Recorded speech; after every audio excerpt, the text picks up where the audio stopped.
Welcome to episode 7 of This Week in the Metaverse. This week, Yon is on a well-deserved vacation. Enjoy your time off, Yon. And so I'm delighted to be joined by Mario Stefanidis, the Vice President of Research at Roundhill Investments, in his stead. Welcome, Mario. Hey, Matt. Thanks for having me again. As you all know, Mario was on season 1 with us, so he's back. But this, instead of being on, the interviewee side of the conversation and discussing his role at Roundhill, he's going to be part of the duo. We're going to go back and forth this time discussing 3 key items. And this week, we're going to discuss the 3 topics that include: first, noted financial analyst in Taiwan, Ming-Chi Kuo, has a new report out slashing his outlook for Meta, Facebook's VR headsets. So we're going to dive into what that means for their overall metaverse strategy. Second, Fortnite creators are making studios to build ambitious and branded worlds from The Verge. We're going to talk about their strategy there and what that might mean for Roblox. And then last but not least, Solana is making a phone. That's from Decrypt. So we're going to dive into just what the heck that Solana announced at NFT NYC and why are they actually making a phone. But before we jump into it, we have a short announcement from Mario's employer, Roundhill Investments. This podcast is brought to you by Roundhill Investments, the advisor to the Roundhill Ball Metaverse ETF. The Roundhill Ball Metaverse ETF, which trades on the New York Stock Exchange under the ticker symbol METV, is the largest dedicated metaverse fund in the United States. The ETF tracks an index developed by Ball Metaverse Research Partners, a metaverse-focused indexing and research company headed by industry expert Matthew Ball. For a prospectus and more information, please visit roundhillinvestments.com/ETF/METV. Read carefully. Investing involves risk, including possible loss of principal. Investors should consider the investment objectives, risks, charges, and expenses carefully before investing. Distributor Foresight Fund Services, LLC. Okay, so diving right into it, I'll give a little more detail on the first item. So Ming-Chi Kuo, an analyst for TF Securities in Taiwan, he has a notorious reputation for his contacts in the hardware supply chain in Asia and his ability to really be the first to get info of order changes from key customers like Apple, and in this case, Meta. He slashed his estimate for Meta VR headset shipments this year by 25 to 35% to 78 million units for the year, 7 to 8 million units for the year, let me be specific, which implies units will be down year on year, which I think is a big shock to a lot of people that, did not think this business was going to decline year on year at all. He notes the order cut is mainly in the second half of the year due to reduced hardware investment strategically, but also recession risk. He believes that future products that were scheduled for release over the next few years may also now be delayed until after 2024. So Mario, what do you make of this, and what's the read through to Meta's ambitions to building their version of the metaverse? Yeah, so, first and foremost, I don't think there's another company out there as devoted or with the capital towards building the metaverse as Meta is. They are still investing $10 billion a year to their Reality Labs division. And even though we've seen some cutback to satiate shareholders during this difficult macro environment, I don't think that the lull in demand is really indicative of endemic problems. I think this is just a temporary setback. If Ming-Chi Kuo's analysis is true, localized to probably the United States and Canada, and unfortunately, the Oculus devices are not selling in Asia. And I saw some research from IDC, and Asia is growing between 50 and 60% a year. They just passed 2.1 million in device sales, which is up 61% from last year. That market is still growing robustly. The US and Canadian market is not saturated yet, but it hasn't reached, in Asia you have 4 billion people, and 2.7 million headsets, is a really small drop in the bucket. But in the US, where you're a little more, slightly more saturated, you can see that sort of drop if there is a lull in demand. But I don't think we're at the point where, it's like an iPhone and everyone has one and sales year on year are up, single digits. For there to be a 35% decline, it's a local trough rather than something endemic, I think. Yeah, I mean, Facebook's vision of the metaverse, which right now includes VR, it may not at some point in the future. It may eventually become device agnostic, but as it stands today, their Horizon platform is a VR experience. That's not enough to generate mass adoption of VR. There's no killer app for VR yet. There hasn't been for 2 decades of experimentation with VR. So we're still waiting for, some people contend there will never be a killer app for VR, will always be a niche product. So it's kind of tough to call. We saw also last week that Facebook president, Meta president, excuse me, I'm never going to stop doing that, Nick Clegg, he made the point that this is a 10 to 15 year investment cycle for the company, for Meta. God, I'm bad at that. But, it's going to be a long time until they start to recoup returns on this. And so I think part of this is also realizing that it is very early days. They were possibly too early and too loud too soon about their ambitions and their strategy. And I think it's a really tough time for the company. I mean, whatever the reason, Sheryl Sandberg is stepping out of an operational role, and she built the entire revenue business, the advertising business of core Facebook, right? So, her leaving, this investment cycle that's going to take 10 to 15 years to pay off, concerns over just what this looks like in the end. This is a tough time for the company overall. And this is just another thing that's weighing against them. And I'm glad you mentioned Asia, because, we've also seen like a rival VR headset maker, Pico, get acquired by ByteDance, who is very deep pocketed, owner of TikTok, for those that don't know.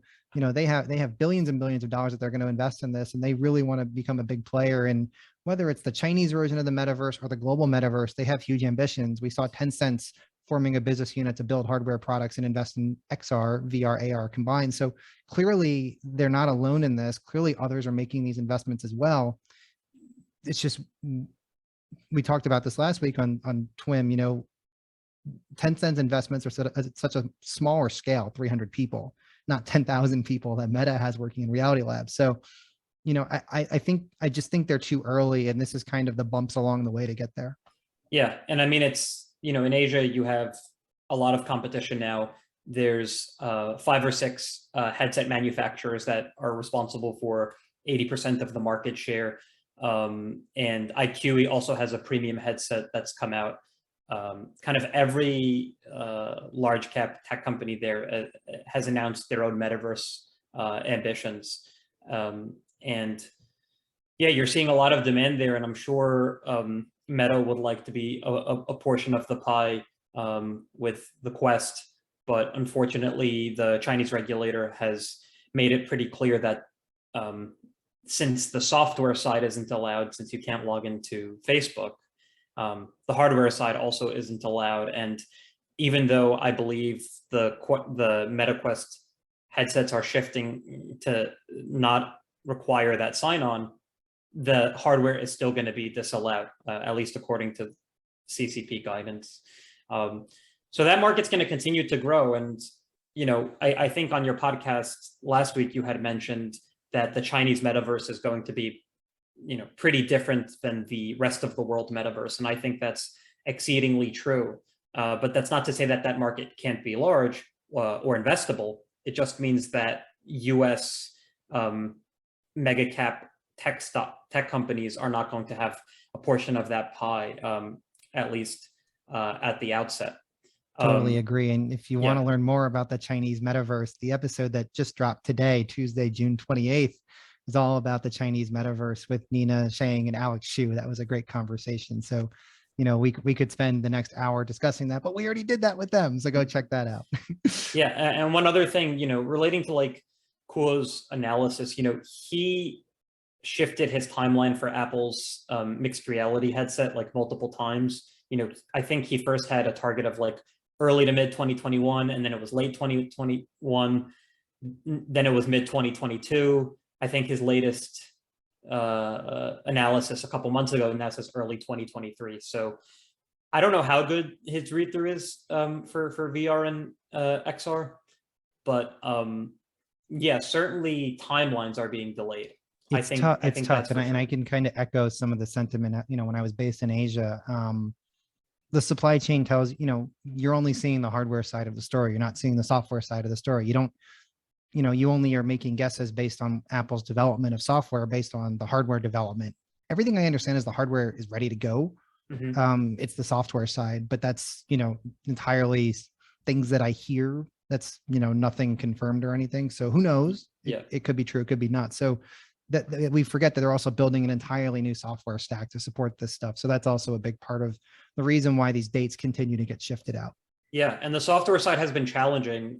I mean, Meta scrapped their in-house operating system, I believe, for the headsets, and yeah, software has certainly been a barrier. I think, especially with COVID, with development teams all in these disparate locations, and I'm sure you can relate to gaming as well. It's been hard, for all sorts of developers to publish code in these times. Absolutely. And so with that, we're going to move on to our second topic of the day, which, I think is interesting because, Mario, you and I have been active in the financial space. We followed Roblox since their listing, the ups and downs now. And this is really about a new competitor to Roblox really starting to gain traction. I think people were skeptical if this would take off, but it's an article from The Verge. It's demonstrating how Fortnite Creative mode is really going after Roblox's stranglehold on UGC virtual worlds. I think especially the branded ones that they can actually make, advertising money off of. So as The Verge writes, the Fortnite Creative maps aren't just impressive outlets of virtual world building, though. Making them has proven to be very lucrative for the businesses. According to Simon Bell, co-owner and art director at Alliance Studios, the contract can range from 4 to 6 figures depending on the scope of the work. And he estimated that projects can last from anywhere from 2 weeks to 6 months, depending on what the team needs to do. It's definitely a very successful avenue, is what another co-owner and creative director, Mackenzie Jackson at Alliance Studios, said. Creators can probably command such large contracts in part because players are increasingly playing Fortnite Creative maps. According to Epic Games CTO Tim Sweeney, CEO, excuse me, about half of Fortnite playtime by users is now in content created by others and half is in Epic content. I thought that's a really interesting comment. Yeah. It's probably nuanced and there's probably, details within that probably make it larger than it seems, but it's clear that creative mode from Fortnite is really starting to at least gain some of the traction that Roblox was having with these branded experiences. Is this a real threat to Roblox as both just as a company and as an investment case? So I think one thing people need to understand about Roblox is that the game has been out since 2006. So for Fortnite, they've had a 12-year head start on Fortnite Creative, which came out in December 2018. And during that time, not only have they grown the player base, which has grown kind of exponentially since 2016, which was a real inflection point for the company, but they've also grown the development tools really rapidly. Roblox Studio, again, has been around for almost 2 decades now, and it's gone from a system where you have rudimentary blocks and scripting language and models to something really, really robust, and something that even competes with Unity to some extent. Some developers would prefer to make their game in Roblox using Roblox Studio than code it in Unity. So, what that system has done for UGC has been massive, and I'm not surprised that you're seeing emulation of it with other competitors like Fortnite Creative. I was surprised when you sent me that article that 50% of the user time is in creative, because that's really, really huge numbers, especially only in a few years. The Battle Royale game had over a year head start on Fortnite Creative. And I think it also is a testament to Epic's willingness to adapt to what works. Fortnite's initial game mode was a single player and a co-op game called Save the World.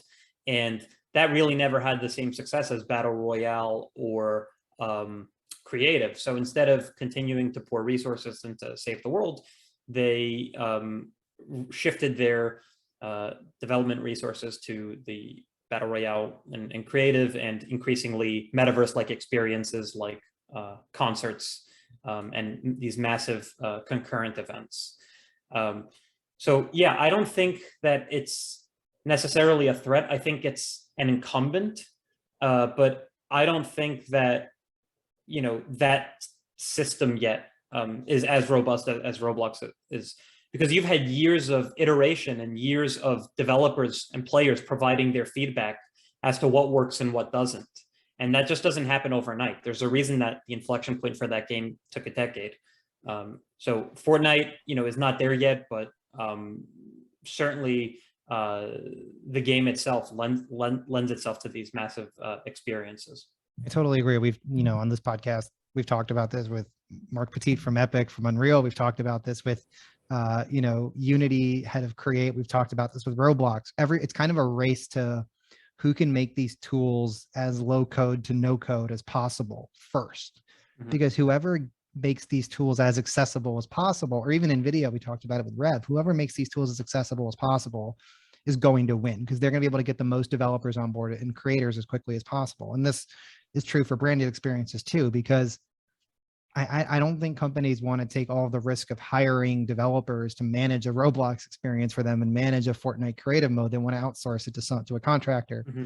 And so, we need to build a scaled developer base, as you're talking about, which Roblox already has. I don't think Fortnite Creative has that yet. And so, yes, it's Unreal based. So there's a base of Unreal developers out there, but this is clearly something within that that's very specific. And so, can they build that base of developers and creators as quickly as possible to rival Roblox is the biggest question mark. But I think you hit it on the head. It's still very interesting. It's still very early days. I think, we always have to come back and reiterate the fact that, we're still probably in the first inning of building this thing that we call the metaverse. And it's a long way to go, even though a multi-$100 billion company renamed itself after it. Yeah, and I wrote a piece a couple months ago for Roundhill on the growth of game engines and game engines as a service, but really what teams want to be focusing on is the creative aspect of things. You don't want to be pouring development. You don't want to be hiring developers to code an engine and then have to continuously update it. You look at Unreal, the first 3 iterations of that engine were 4 years apart. The last 2, Unreal 4 and Unreal 5, have taken about 8 years to release. So that's a huge undertaking. And if you can allocate your spend towards more creative things like idea generation and actually creating the levels that these players are going to inhabit, I think that is a lot more value add than going out and coding your engine just to save, a 10 or a 15% cut or whatever it may be. And I think that's why Unity has had so much success as well, and Unreal with their with their gross revenue model. People don't want to develop these engines themselves. And you saw that with Cyberpunk. And I think it's really telling that CD Projekt, which is a large and sophisticated studio, literally at one point the largest publicly traded company in Poland, is now going from using their in-house Red engine, which was marred with bugs for the release of Cyberpunk, to Unreal. And that's a huge endorsement to why it's important to outsource the engine, I think, rather than code it yourself.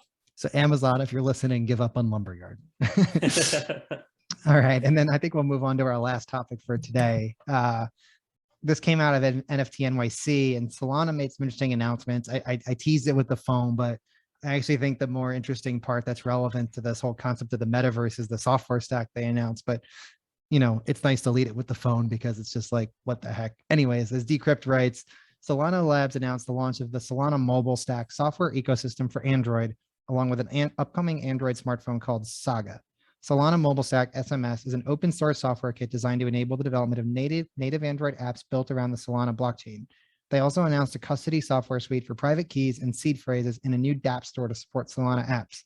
And as I mentioned, there's a phone. So that was, as Decrypt said again, to help facilitate the spread of Solana applications on mobile, Solana Labs will release its own Android smartphone called Saga. The device, which will feature top-tier flagship level specs, is set to release in early 2023. Saga will have a secure element hardware module to help empower the seed vault feature and keep users' private information protected from exploits and attacks. Okay, so what? Yeah, I actually think the biggest selling point for people is going to be the cold hardware storage wallet.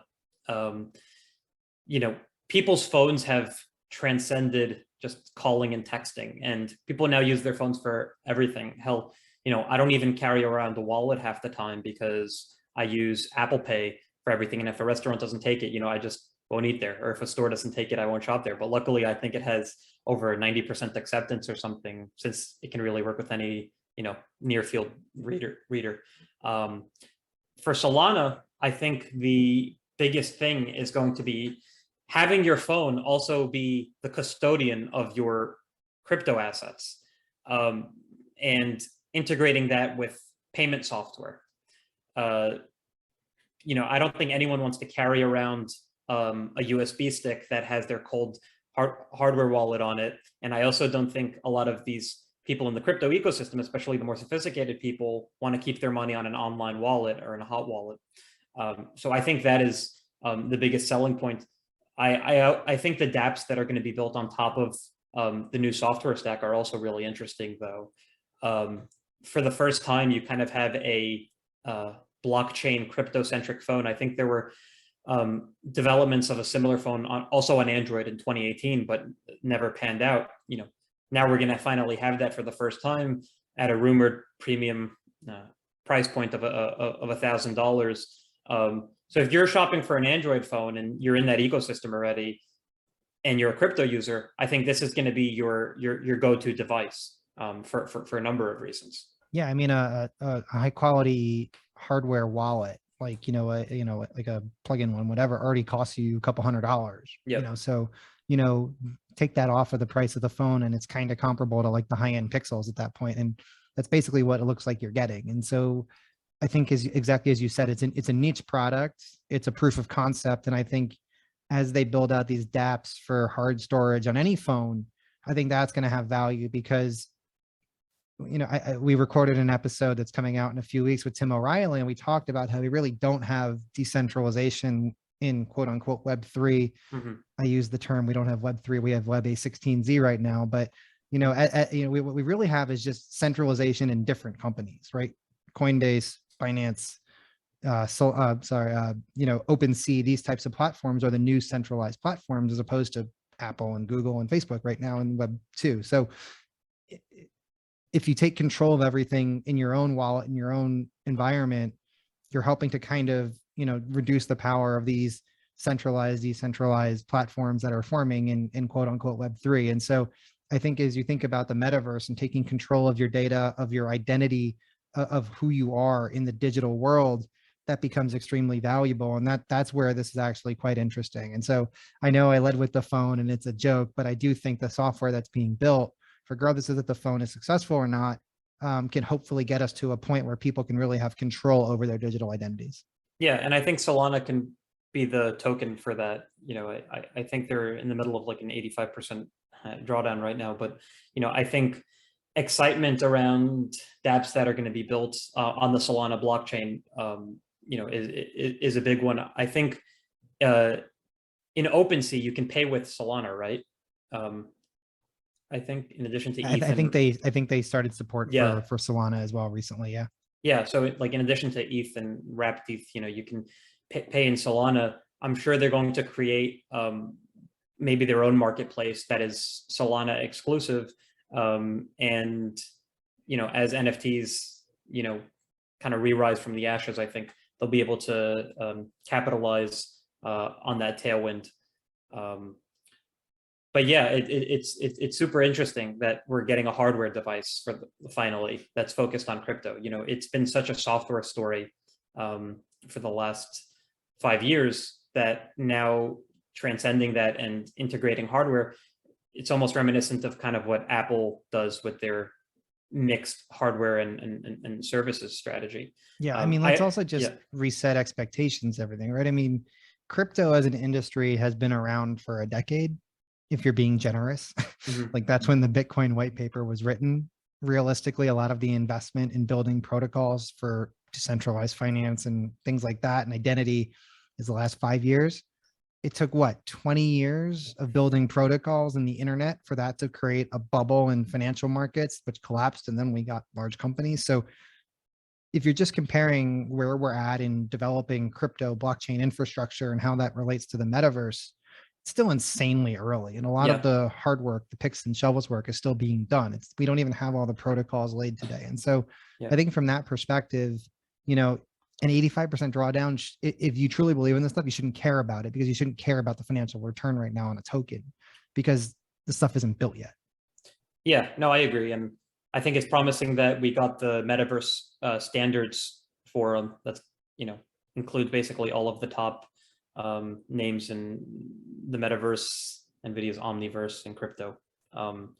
I think that's super promising. And as these standards are fleshed out, finally we'll get some clarity over what the protocol is going to be for the metaverse. Is it going to be based on a series of private blockchains? Is it going to be public blockchain? What will the what will the file types be for metaverse assets? There's a lot to be hashed out. And, when that happens, yeah, I think we'll get a lot more clarity over what is going to enable the future of the space. Absolutely. And I think that's a great spot to wrap up. So Mario, thanks for joining us on this episode of This Week in the Metaverse. Thanks, man. Feel free to catch our next episode dropping on Tuesday, which is coming after the July 4th weekend and is with the man himself, the father of the metaverse, the man who coined the term, Neil Stephenson, joins us to discuss his new project, Lamina One. So don't miss that one. Thanks, Mario. Thanks.